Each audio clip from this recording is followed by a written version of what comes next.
वाहिगुरू जी का खालसा वाहिगुरू जी की फतेह। नवीं सवेर का नवां सुनेहा। आओ हसदे हसदे अज की गल करिए, अपनी किस्मत में हासा लिखीए। अज आपां गल करांगे किस्मत। बड़े बंदे ये कहंदे ने मेरी किस्मत विच नहीं सी, मेरी किस्मत च होएगा, मेरी किस्मत च इदां, मेरी किस्मत होएगी।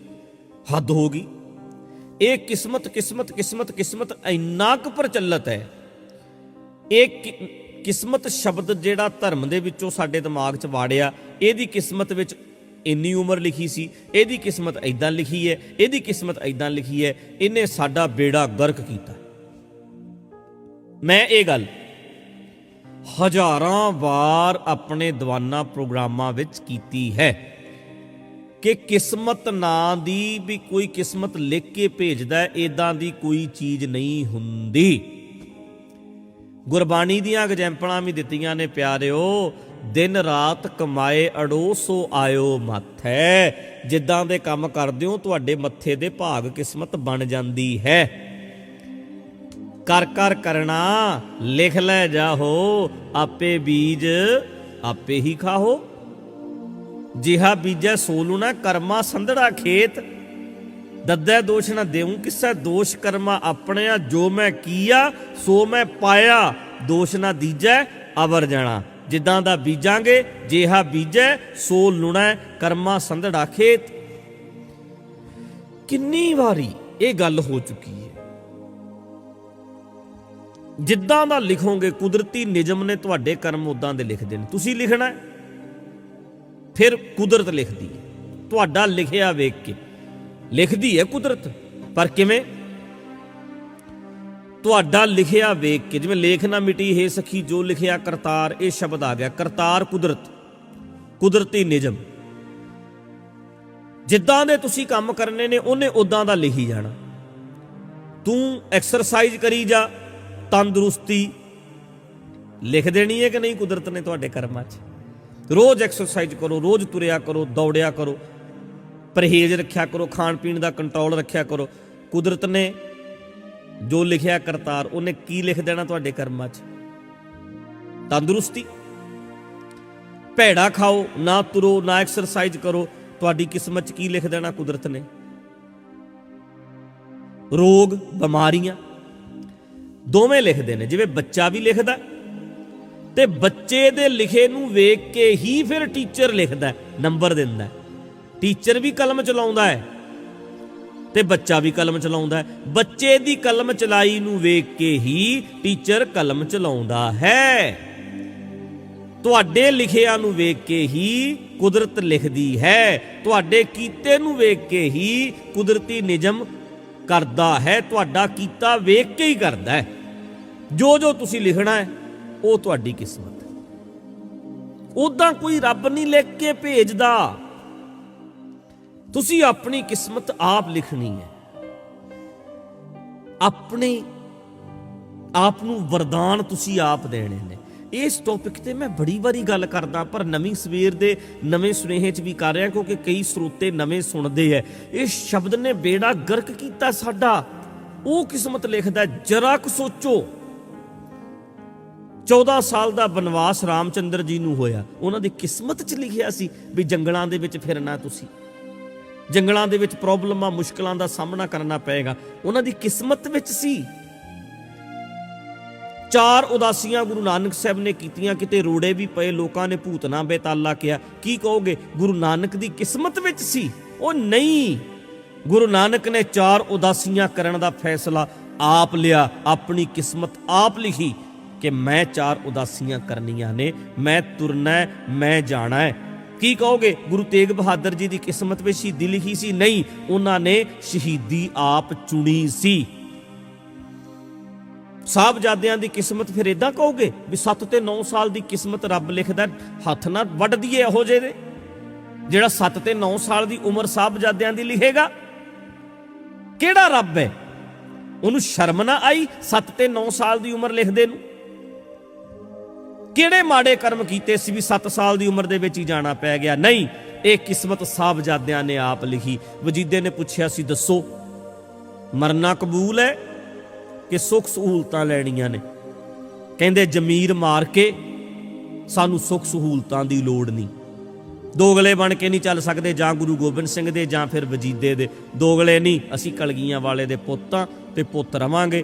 ਇਹ ਉਹਨਾਂ ਨੇ ਆਪ ਲਿਖ ਲਿਆ ਸੀ। ਜਦੋਂ ਵਜੀਦੇ ਦੀ ਕਚਹਿਰੀ 'ਚ ਕਹਿਤਾ ਸੀ ਅਸੀਂ ਨਹੀਂ ਮੰਨਣਾ, ਦਬਾਉਣਾ ਤੇਰਾ, ਡਰਾਉਣਾ ਤੇਰਾ, ਧਮਕਾਉਣਾ ਤੇਰਾ, ਅਸੀਂ ਨਹੀਂ ਮੰਨਦੇ, ਉਹਨਾਂ ਨੇ ਆਪਣੀ ਕਿਸਮਤ ਲਿਖ ਲਈ। ਨੀਹਾਂ ਵਿੱਚ ਚਿਣ ਦਿੱਤਾ ਗਿਆ, ਪਰ ਇਹ ਉਹਨਾਂ ਨੇ ਆਪ ਲਿਖਿਆ। ਆਪਸ਼ਨ ਦਿੱਤੀ ਸੀ ਵਜੀਦੇ ਨੇ, ਛੱਡ ਦਿਆਂਗਾ ਜਾਂ ਮਾਰ ਦਿਆਂਗਾ। ਦੱਸੋ, ਉਹਨਾਂ ਨੇ ਚੁਣਿਆ ਸਾਨੂੰ ਸ਼ਹੀਦ ਕਰ ਦਿੱਤਾ ਜਾਵੇ। ਗੁਰੂ ਅਰਜਨ ਦੇਵ ਜੀ ਦੀ ਕਿਸਮਤ ਵਿੱਚ ਲਿਖਿਆ ਸੀ? ਭਰੂਣ ਹੱਤਿਆ ਬੱਚਿਆਂ ਦੀ ਕਿਸਮਤ 'ਚ ਲਿਖੀ ਹੈ? ਨਹੀਂ। ਕਿੰਨਾ ਕੁਝ ਸੰਨ 47 ਵਿੱਚ ਵਾਪਰਿਆ, ਕਿਸਮਤ ਵਿੱਚ ਲਿਖਿਆ ਸੀ? ਕਿੰਨੇ ਪਰਿਵਾਰ ਖਤਮ ਹੋ ਗਏ ਵੀਰੋ, ਰੁੜ ਗਏ। ਮੈਨੂੰ ਮੇਰੇ ਬਜ਼ੁਰਗਾਂ ਨੇ ਦੱਸਿਆ, ਸਾਡੀਆਂ ਦਾਦੀਆਂ ਪੜਦਾਦੀਆਂ ਸੁਣਾਉਂਦੀਆਂ ਰਹੀਆਂ, ਕਹਿੰਦੇ ਜਦੋਂ ਪਾਕਿਸਤਾਨ 'ਚੋਂ ਨਿਕਲੇ ਸੀ ਨਾ ਅਸੀਂ, ਤੇ ਐਦਾਂ ਜ਼ਾਲਮ ਜਰਵਾਣੇ ਨਾ ਆ ਜਾਣ, ਐਦਾਂ ਖੜਨਾ ਪੈ ਗਿਆ। ਆ ਕੇ ਉਹ ਬੰਦੇ ਜਿਹੜੇ ਸ਼ੈਤਾਨੀ ਹੁੰਦੇ ਸੀ, ਸ਼ੈਤਾਨ, ਉਹ ਫੜਨ ਵਾਸਤੇ ਆਉਂਦੇ ਧੀਆਂ ਨੂੰ, ਤੇ ਕਈ ਵਾਰੀ ਕਹਿੰਦੇ ਸੀ ਕਿ ਆਪ ਗਲ ਵੱਢ ਦਿਓ, ਇਹਨਾਂ ਦੇ ਹੱਥਾਂ 'ਚ ਨਹੀਂ ਜਾਣੀਆਂ ਚਾਹੀਦੀਆਂ ਕੁੜੀਆਂ। ਤੇ ਕੁੜੀਆਂ ਵੀ ਕਹਿੰਦੀਆਂ ਸੀ ਬਾਪੂ ਤੂੰ ਮਾਰ ਦੀ, ਕਿਸੇ ਵਿਗੜੇ ਦੇ ਹੱਥ ਨਾ ਚਲੀ ਜਾਵਾਂ ਮੈਂ, ਬਲਾਤਕਾਰ ਕਰਨਗੇ, ਰੇਪ ਕਰਨਗੇ ਮੇਰਾ। ਤੇ ਕਹਿੰਦੇ ਨੇ ਸਭ ਤੋਂ ਪਹਿਲਾਂ ਐਦਾਂ ਲਾਈਨ ਲਾ ਲਈ ਸੀ, ਇੱਕ 15-20 ਘਰ ਦੀਆਂ ਬੀਬੀਆਂ ਇਕੱਠੀਆਂ ਖੜੀਆਂ ਸੀ, ਤੇ ਉਧਰੋਂ ਬਾਹਰ ਘੇਰਾ ਪੈ ਗਿਆ। ਕਹਿੰਦੇ ਹੁਣ ਕੁੜੀਆਂ ਨੂੰ ਫੜਨਗੇ, ਰੇਪ ਕਰਨਗੇ, ਕਹਿੰਦੇ ਮਾਰੋ ਸਾਨੂੰ, ਸਾਨੂੰ ਕਤਲ ਕਰ ਦਿਓ, ਸਾਨੂੰ ਇਹਨਾਂ ਦੇ ਹੱਥ 'ਚ ਨਾ ਚਲੀਆਂ ਜਾਈਏ। ਤੇ ਵੱਡੀ ਲੜਕੀ ਨੇ ਸਭ ਤੋਂ ਪਹਿਲਾਂ ਆਪਣੇ ਆਪ ਨੂੰ ਅੱਗੇ ਕੀਤਾ। ਜਦੋਂ ਵੱਢਣ ਲੱਗੇ ਤੇ ਗੁੱਤ ਅੜ ਗਈ। ਗੁੱਤ ਨਹੀਂ ਸੀ ਨਾ ਵੱਢੀ ਜਾਣੀ, ਧੌਣ ਅੱਧੀ ਵੱਢੀ ਗਈ। ਤੇ ਦੂਸਰੀ ਲੜਕੀ ਨੇ ਜਦੋਂ ਆਈ, ਉਹਨੇ ਆਪਣੀ ਗੁੱਤ ਆਪਣੇ ਹੱਥ 'ਚ ਫੜੀ ਤੇ ਫਿਰ ਵਾਰ ਕੀਤਾ। ਇਹੋ ਜਿਹਾ ਭੈੜਾ ਸਮਾਂ ਆਇਆ ਸੀ 47 'ਚ। ਇਹ ਕਿਸਮਤ 'ਚ ਲਿਖਿਆ ਸੀ? ਨਹੀਂ, ਮਾੜੀਆਂ ਸਿਆਸਤਾਂ ਨੇ ਲਿਖਿਆ ਸੀ। ਸਿਆਸੀ ਬੰਦਿਆਂ ਨੇ ਇਹ ਕਿਸਮਤ ਲਿਖੀ ਸੀ। ਇਹ ਕੁਝ ਪਾਰਟੀਸ਼ਨ ਕਰਨਾ, ਵੰਡ ਕਰਨੀ, ਇਹ ਸਿਆਸੀ ਬੰਦਿਆਂ ਦੇ ਪੈਂਤੜੇ ਸੀ, ਇਹਨਾਂ ਨੇ ਲਿਖਿਆ। ਰੱਬ ਲਿਖ ਕੇ ਭੇਜਦਾ। ਰੱਬ ਪਿਓ ਹੈ, ਅਸੀਂ ਇਹ ਮੰਨਦੇ ਹਾਂ ਵੀ ਰੱਬ ਪਿਓ ਹੈ। ਫਿਰ ਪਿਓ ਆਪਣੀਆਂ ਜਿਹੜੀਆਂ ਕੁੜੀਆਂ ਦੇ ਨਾਲ ਬਲਾਤਕਾਰ ਹੁੰਦੇ ਨੇ, ਉਹਨਾਂ ਦੇ ਕਰਮਾਂ ਵਿੱਚ ਰੱਬ ਬਲਾਤਕਾਰ ਲਿਖ ਕੇ ਭੇਜਦਾ ਵੀ ਇਹਦੇ ਨਾਲ ਬਲਾਤਕਾਰ ਹੋਏਗਾ। ਕਿਸੇ ਲੜਕੀ ਨਾਲ ਬਲਾਤਕਾਰ ਹੋਇਆ ਤੇ ਤੁਸੀਂ ਕਹੋਗੇ ਇਹਦੀ ਕਿਸਮਤ ਵਿੱਚ ਲਿਖਿਆ ਸੀ, ਮਤਲਬ ਰੱਬ ਬਲਾਤਕਾਰ ਲਿਖ ਕੇ ਭੇਜੇਗਾ। ਨਾਲੇ ਪਿਓ ਕਹਿੰਦੇ ਹੋ ਰੱਬ ਨੂੰ, ਰੱਬ ਪਿਓ ਹੈ ਸਾਡਾ, ਪਰਮਾਤਮਾ ਸਾਡਾ ਪਿਓ ਹੈ, ਤੇ ਪਰਮਾਤਮਾ ਬਲਾਤਕਾਰ ਲਿਖੇਗਾ? ਦਿਮਾਗ 'ਚ ਆਈ ਗੱਲ? ਬੜੀ ਦਿਮਾਗ 'ਚ। ਕਿਸਮਤ ਨਾਂ ਦੀ ਕੋਈ ਚੀਜ਼ ਨਹੀਂ ਹੁੰਦੀ। ਜੇ ਰੱਬ ਲਿਖਦਾ ਤਾਂ ਇਦਾਂ ਦਾ ਕੁਝ ਲਿਖ ਕੇ ਭੇਜੇਗਾ, ਬਲਾਤਕਾਰ, ਰੇਪ। ਨਾਲੇ ਉਹ ਪਿਓ ਹੈ ਤੇ ਆਪਣੀ ਧੀ ਨਹੀਂ ਸਮਝਦਾ ਰੱਬ, ਤੇ ਰੱਬ ਰੇਪ ਲਿਖ ਕੇ ਭੇਜੇਗਾ? ਨਹੀਂ, ਅਸੀਂ ਆਪਣੀ ਕਿਸਮਤ ਆਪ ਲਿਖਣੀ ਹੈ, ਸਾਨੂੰ ਗੁਰਬਾਣੀ ਨੇ ਸਮਝਾਇਆ ਹੈ। ਉਹਨਾਂ ਨੇ ਤੇ ਕਿਹਾ ਨਹੀਂ, ਬਾਬਾ ਫਰੀਦ ਸਾਹਿਬ ਦਾ ਬਚਨ ਨਹੀਂ, 12ਵੀਂ ਸਦੀ 'ਚ ਹੋਏ ਹੈ। ਫਰੀਦਾ ਜੇ ਤੂੰ ਅਕਲ ਲਤੀਫ, ਕਾਲੇ ਲੇਖ ਨਾ ਲੇਖ। ਆਪਣਾ ਗਰੀਬਾਨ ਮੈਂ ਸਿਰ ਨੀਵਾਂ ਕਰ ਦੇਖ, ਕਾਲੇ ਲੇਖ ਨਾ ਲਿਖ, ਆਪਣੀ ਕਿਸਮਤ ਸੋਹਣੀ ਲਿਖ। ਤੇਰੀ ਕਿਸਮਤ ਤੂੰ ਲਿਖਣੀ ਹੈ, ਕਿਸੇ ਨੇ ਤੇਰੀ ਕਿਸਮਤ ਨਹੀਂ ਲਿਖਣੀ। ਤੂੰ ਆਪਣੀ ਕਿਸਮਤ ਆਪ ਲਿਖ, ਆਪਣੀ ਮੰਜ਼ਿਲ ਮਿੱਥ, ਉਸ ਮੰਜ਼ਿਲ ਵੱਲ ਵੱਧ। ਮਾੜੇ ਪਾਸੇ ਜਾਣਾ, ਚੰਗੇ ਪਾਸੇ ਜਾਣਾ, ਇਹ ਤੇਰੇ ਹੱਥ ਹੈ। ਆਪਣ ਹੱਥੀਂ ਆਪਣਾ ਆਪੇ ਹੀ ਕਾਜ ਸਵਾਰੀ ਹੈ। ਵਿਗਾੜ ਲੈ, ਸਵਾਰ ਲੈ, ਤੇਰੇ ਹੱਥ ਹੈ। ਜਿੱਤਣਾ ਹੈ, ਹਾਰਨਾ ਹੈ, ਤੇਰੇ ਹੱਥ ਹੈ। ਮਰਨਾ ਹੈ, ਜਿਉਣਾ ਹੈ, ਤੇਰੇ ਹੱਥ ਹੈ। ਜ਼ਮੀਰ ਦੀ ਮੌਤ ਮਰਨਾ ਹੈ ਕਿ ਜ਼ਮੀਰ ਜਾਗਦੀ ਰੱਖਣੀ ਹੈ, ਇਹ ਤੇਰੇ ਹੱਥ ਹੈ। ਖਿੜਿਆ ਖਿੜਿਆ ਰਹਿਣਾ ਹੈ, ਰੁੰਦੜ ਬਣ ਕੇ ਰਹਿਣਾ ਹੈ, ਇਹ ਤੇਰੇ ਹੱਥ ਹੈ। ਹੱਸਦਾ ਰਹਿਣਾ ਹੈ, ਰੀ ਕਰਦੇ ਰਹਿਣਾ ਹੈ, ਇਹ ਤੇਰੇ ਹੱਥ ਹੈ। ਕਿਸਮਤ ਕੋਈ ਲਿਖ ਕੇ ਨਹੀਂ ਭੇਜਦਾ, ਕਿਸਮਤ ਅਸੀਂ ਆਪਣੀ ਆਪ ਬਣਾਉਣੀ ਹੈ। ਨਵੀਂ ਸਵੇਰ ਦੇ ਨਵੇਂ ਸੁਨੇਹੇ ਵਿੱਚ ਅੱਜ ਇਹ ਦਿਮਾਗ 'ਚ ਵਾੜ ਲਓ, ਕੋਈ ਕਿਸਮਤ ਕਿਸੇ ਨੇ ਨਹੀਂ ਲਿਖੀ। ਸਾਡੀ ਕਿਸਮਤ ਅਸੀਂ ਆਪ ਲਿਖਦੇ ਹਾਂ, ਲਿਖਾਂਗੇ, ਸੋਹਣੀ ਲਿਖਾਂਗੇ।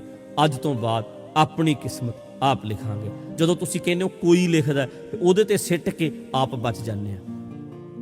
ਮੈਂ ਕੀ ਕਰਾਂ, ਉਹਨੇ ਹੀ ਲਿਖਿਆ। ਕਿਆ ਬਚਣ ਦਾ ਤਰੀਕਾ ਲੱਭ ਲਿਆ ਤੂੰ ਓਏ, ਕਿਆ ਬਹਾਨਾ ਲੱਭ ਲਿਆ ਤੂੰ, ਟੈਕਨੀਕ ਲੱਭ ਲਈ ਬਚਣ ਦੀ, ਐ ਬਚ ਜਾਏਗਾ। ਇਹ ਕੋਈ ਤਰੀਕਾ ਬਚਣ ਦਾ? ਪਰ ਤਰੀਕਾ ਲੱਭ ਲਿਆ ਤੁਸੀਂ। ਕਿਸਮਤ ਬਣਾਉਣ ਦਾ ਮਤਲਬ ਹੈ ਬਚਣ ਦਾ ਤਰੀਕਾ ਲੱਭਣਾ। ਕਿਸਮਤ ਤੇ ਸਿੱਟ ਕੇ ਆਪਣੀ ਜਾਨ ਬਚ ਗਈ। ਪਰ ਸਾਨੂੰ ਇਹ ਮੰਨਣਾ ਪੈਣਾ ਮੇਰੀ ਕਿਸਮਤ ਮੇਰੇ ਹੱਥ ਹੈ। ਗਲਤ ਚੱਲ ਹੋ ਰਿਹਾ ਤੇ ਮੇਰੇ ਕਰਕੇ, ਸਹੀ ਹੋ ਰਿਹਾ ਤੇ ਮੇਰੇ ਕਰਕੇ। ਰਿਸਪੌਂਸਿਬਿਲਟੀ ਲਓ, ਆਪਣੀ ਜ਼ਿੰਮੇਵਾਰੀ ਲਓ। ਕਲੇਮ ਬਲੇਮ ਖੇਡਣਾ ਛੱਡ ਦਿਓ। ਚੰਗੀ ਚੀਜ਼ ਦਾ ਕਲੇਮ ਕਰਦੇ ਆ ਤੇ ਮਾੜੀ ਦਾ ਬਲੇਮ ਕਿਸੇ ਦੂਸਰੇ ਨੂੰ ਦਿੰਦੇ ਆ। ਕ੍ਰੈਡਿਟ ਲੈਣਾ ਛੱਡ ਦਿਓ। ਚੰਗਾ ਮੈਂ ਕੀਤਾ, ਮਾੜਾ ਕੋਈ ਹੋਰ ਕਰਦਾ। ਬਲੇਮ ਕਰਦੇ ਆ ਕਿਤੇ ਤੇ ਕਿਤੇ ਕਿਤੇ ਕਲੇਮ ਕਰਦੇ ਆ ਮੈਂ ਚੰਗਾ ਕੀਤਾ, ਤੇ ਕਿਤੇ ਕਿਤੇ ਬਲੇਮ ਕਰਦੇ ਆ ਦੂਜੇ ਤੇ। ਕਲੇਮ ਬਲੇਮ ਗੇਮ ਖੇਡਣੀ ਛੱਡ ਦਿਓ। ਜ਼ਿੰਮੇਵਾਰੀ ਚੱਕੋ, ਆਪਣੀ ਜ਼ਿੰਮੇਵਾਰੀ, ਮੇਰੀ ਜ਼ਿੰਮੇਵਾਰੀ। ਬੜੀਆਂ ਹੀ ਐਗਜ਼ਾਮਪਲਾਂ ਮੇਰੇ ਦਿਮਾਗ 'ਚ ਆ ਰਹੀਆਂ, ਪਰ ਕਲਿੱਪ ਲੰਮਾ ਹੋ ਜਾਏਗਾ। ਫਿਰ ਫਲਾਣੇ ਨਾਲ ਇਦਾਂ ਕਿਉਂ ਹੋਇਆ, ਉਹਦੀ ਘਰ ਵਾਲੀ ਮਾੜੀ ਕਿਉਂ ਨਿਕਲ ਆਈ, ਉਹ ਫਿਰ ਜਵਾਬ ਕਿਉਂ ਨਹੀਂ ਦੇ ਸਕਿਆ, ਉਹਨੇ ਚੁਣੀ ਕਿਉਂ ਨਹੀਂ, ਉਹਨੇ ਪਹਿਲਾਂ ਪਰਖ ਕਿਉਂ ਨਹੀਂ ਕੀਤੀ, ਉਹਨੇ ਤਾਂ ਫਿਰ ਮਾਂ ਦੀ ਗੱਲ ਮੰਨੀ, ਫਿਰ ਮਾਂ ਦਾ ਮੋਹ ਮਾਰ ਗਿਆ। ਫਿਰ ਕਸੂਰਵਾਰ ਕੌਣ ਹੋਇਆ? ਮੋਹ ਕਿਹਨੂੰ ਸੀ? ਮਾਂ ਦਾ। ਮੈਨੂੰ ਮਾਂ ਦੇ ਆਖੇ ਲੱਗ ਕੇ ਮੈਂ ਉੱਥੇ ਰਿਸ਼ਤਾ ਕਰਾ ਲਿਆ, ਮੁੜ ਕੇ ਹੁਣ ਘਰ ਵਾਲੀ ਤੰਗ ਕਰਦੀ ਹੈ। ਰੋ ਫਿਰ, ਤੈਨੂੰ ਮਾਰਿਆ ਕਿੰਨੇ? ਤੇਰੇ ਮੋਹ ਨੇ। ਮਾਂ ਨਾਲ ਮੋਹ ਹੈ ਜਿਹੜਾ। ਮਾਂ ਨੂੰ ਜਵਾਬ ਨਹੀਂ ਦੇ ਸਕਿਆ, ਪਿਤਾ ਨੂੰ ਜਵਾਬ ਨਹੀਂ ਦੇ ਸਕਿਆ। ਇੱਦਾਂ ਬਹੁਤ ਸਾਰੀਆਂ ਗੱਲਾਂ ਨੇ, ਜਿੰਨੇ ਸਵਾਲ ਕਰੋਗੇ ਉਹਨੇ। ਅਸੀਂ ਜ਼ਿੰਮੇਵਾਰ ਆ ਆਪਣੀ ਜ਼ਿੰਦਗੀ ਦੇ। ਬੜੇ ਜਵਾਬ ਨੇ ਇਹਨਾਂ ਗੱਲਾਂ ਦੇ। ਧਿਆਨ ਨਾਲ ਸਮਝ ਲਓ। ਕੋਈ ਕਿਸਮਤ ਕੋਈ ਨਹੀਂ ਲਿਖਦਾ, ਅਸੀਂ ਖੁਦ ਲਿਖਦੇ ਹਾਂ।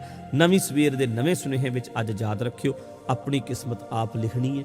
ਜ਼ਿੰਮੇਵਾਰੀ ਚੱਕ ਲਓ ਤੇ ਹੁਣ ਅੱਗੇ ਤੋਂ ਚੰਗੀ ਹੋਈ ਲਿਖਣੀ ਹੈ। ਵਾਹਿਗੁਰੂ ਜੀ ਕਾ ਖਾਲਸਾ, ਵਾਹਿਗੁਰੂ ਜੀ ਕੀ ਫਤਿਹ।